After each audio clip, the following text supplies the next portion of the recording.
Good afternoon, everyone. I'm going to just keep it here. Good afternoon, everybody. This is Ava. She's 16 years old.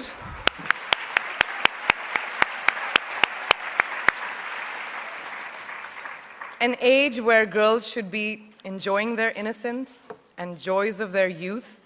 But she, at such a tender age, understands the importance of being a voice for her peers, an advocate for young girls and women around the world who may not have the opportunities that us sitting over here have. So receiving this honor from a hero like her makes this so much more exceptional. So thank you.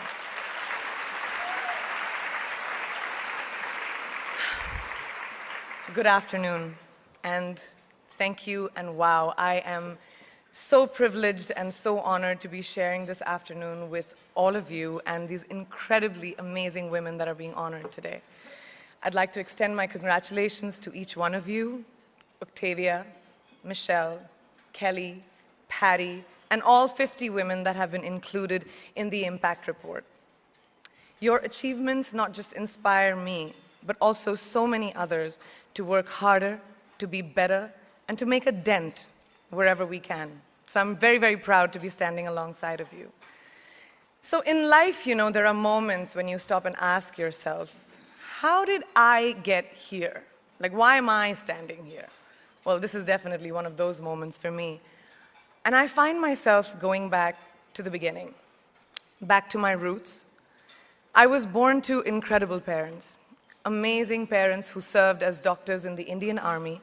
I was the firstborn, and as far back as I can remember, I made my parents very proud and happy 99% of the time.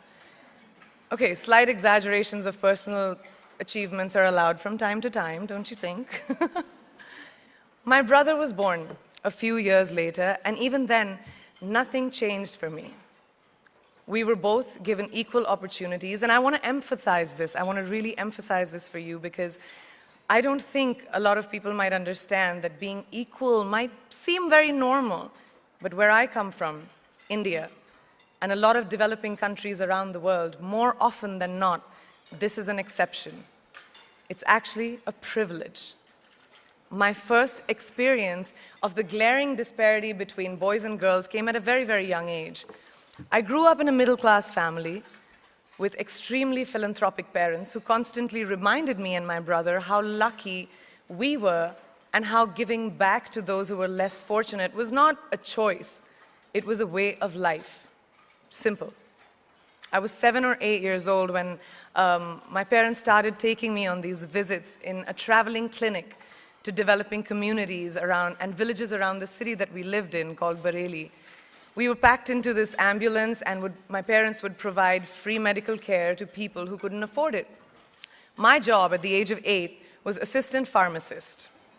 So I would count all the medicines, put them in an envelope, and give it out to patients. And I really took my job very seriously, very seriously. But the more I went on these expeditions, the more I began to notice the simplest things that distinguished a boy from a girl or a man from a woman.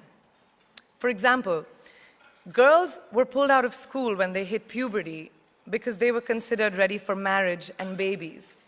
That's 12 and 13, while boys still enjoyed their childhood. Or basic human rights, such as healthcare, were denied just because they were women. Let's call this whole experience trigger number 1 for me. Fast forward a few years and many, many triggers in between. Like a producer-director, for example, early on in my career, I must have been about 18 or 19, telling me that if I didn't agree to the ridiculous terms or painfully low salary in his movie, that he would just replace me. Because girls are replaceable in the entertainment business. That was a memorable one. Made me decide to make myself irreplaceable.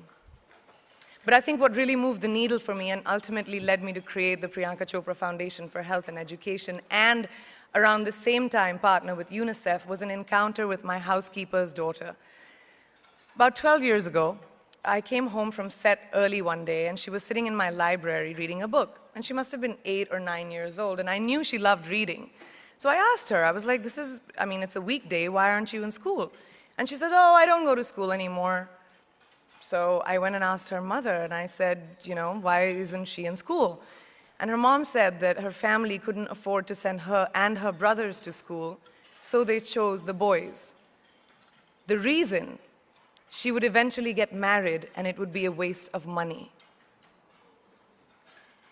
I was completely blown, and it shook me to my core. Eventually, I decided to cover the cost of her education so that she could continue to learn, because education is a basic human right.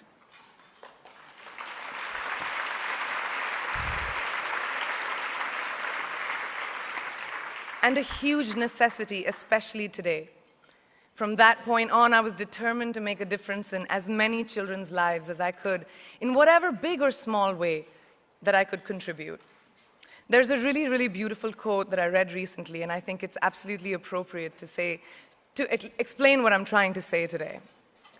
The hand that rocks the cradle, the procreator, the mother of tomorrow, a woman shapes the destiny of civilization. Such is the tragic irony of fate that a beautiful creation such as a girl child is today one of the gravest concerns facing humanity. Girls have the power to change the world. It is a fact, and yet today, girls are more likely than boys never to set foot in a classroom, despite of all the efforts and progress made over the last 2 decades. I'm just going to give you a stat, more than 15 million girls of primary school age will never learn how to read or write, compared to 10 million boys. Primary school, it's the beginning of our future. Over the last 11 years, I have witnessed firsthand the incredible work that UNICEF does for children around the world, especially victims and survivors of child marriage, displacement, war, sexual violence. But there is still so much work to do. And for me, that is the fuel to my fire. The reason I'm so committed to this cause, and that is where my passion stems from, because I know that a girl's education not just empowers families, but communities and economies. A result of her education, we all do better. It's just as simple as that. As entertainers and influencers sitting in this room, I feel that it's our social responsibility to be a voice for the voiceless, which is why I applaud each and every woman in this room for being such a badass.